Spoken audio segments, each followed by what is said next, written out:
The Airbag System Malfunction warning in your Mazda 3 indicates a problem with the Supplemental Restraint System, or SRS.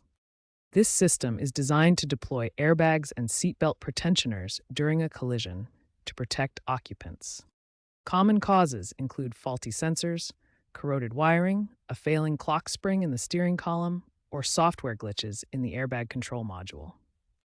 In 2024, Mazda issued a recall for approximately 1.2 million vehicles, including many Mazda 3 units, due to potential airbag control module failures that could prevent airbag deployment.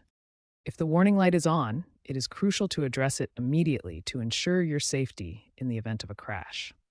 You can check for recall eligibility on Mazda's website using your VIN. First, check your Mazda's recall status to see if the airbag control module needs replacement.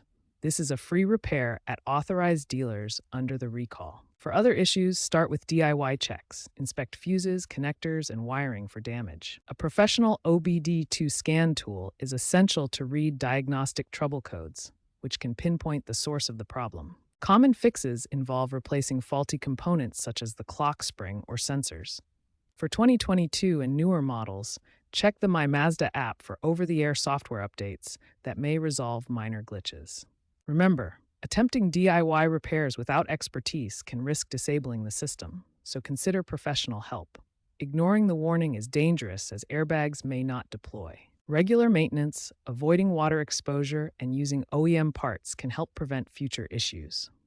If you are not under recall, the average repair cost is about $650.